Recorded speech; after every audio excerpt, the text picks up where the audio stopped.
Christopher, qu'est-ce qu'une hernie inguinale? Alors une hernie inguinale, le canal inguinal est la communication entre la cavité abdominale et le scrotum.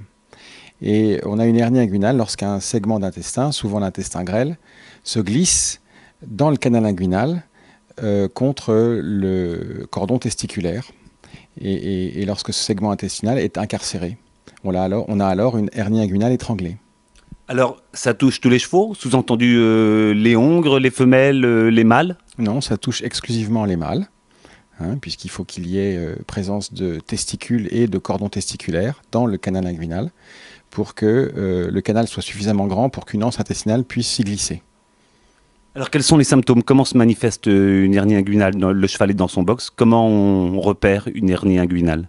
Alors généralement, une hernie inguinale survient après un effort de la part du cheval, après un travail ou une saillie ou la récolte d'un étalon.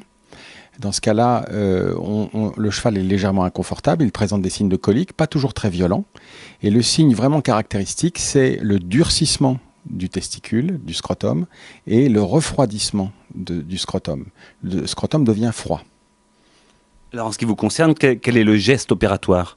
Alors, il s'agit de faire une laparotomie exploratrice, c'est-à-dire on ouvre l'abdomen par la ligne blanche, on couche le cheval sur le dos, et puis on vient libérer le segment d'intestin grêle qui est incarcéré dans le scrotum.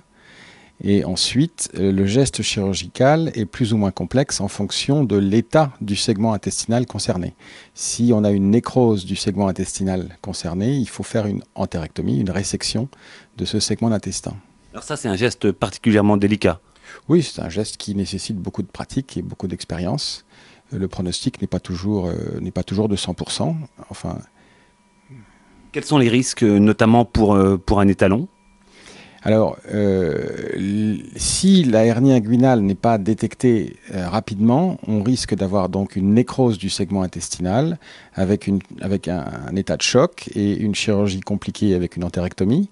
On peut avoir une nécrose de l'intestin même si la hernie inguinale est détectée très rapidement après le début de cette hernie. Et puis le risque c'est éventuellement une récidive de hernie sur l'autre scrotum, sur l'autre testicule. Donc il peut y avoir deux phases, donc une récidive. On peut avoir une récidive quelques mois ou quelques années plus tard, en effet. Alors, quelles sont les séquelles? Un étalon pourra remonter sur le mannequin et reproduire à nouveau? Généralement, ça ne change rien. La fertilité de l'étalon est toujours la même. Il arrive qu'on doive effectivement faire une castration unilatérale, castrer le testicule du côté hernier.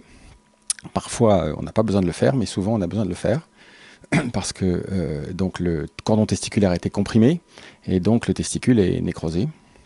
Mais ça ne change rien puisque l'autre testicule permet malgré tout d'assurer la fertilité du cheval. Comment se remet le cheval? C'est long, c'est une convalescence qui prend beaucoup de temps? C'est une convalescence qui est identique à celle des autres laparotomies exploratrices, des autres coliques, des opérations de coliques. Le cheval reste un mois au box et ensuite 15 jours marché en main. Et avant de retravailler vraiment le cheval et de lui faire la monte, il faut 3 mois au total. Quels sont les petits conseils pratiques que vous pourriez donner à un propriétaire qui a un étalon chez lui et qui soupçonne une hernie inguinale? Alors, d'abord, il faut toujours observer les testicules de son cheval. Lorsqu'on arrive au printemps et en été, on a toujours un petit peu de liquide péritonéal qui vient dans le scrotum. Si les chevaux ont un petit peu des testicules qui sont un peu plus gros que d'habitude, moi je recommande de doucher à l'eau froide et à l'eau, disons, pas trop fort, douche douce, disons, de doucher le scrotum à l'eau froide pour provoquer une contraction des crémastères et fermer le plus possible les canaux inguinaux avant de travailler et de réeffectuer la même opération après le travail.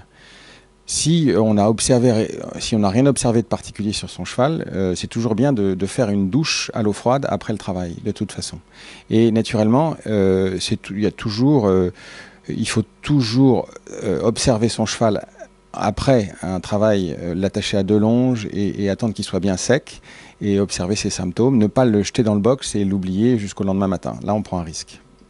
Merci Christopher, merci. Je vous en prie, merci.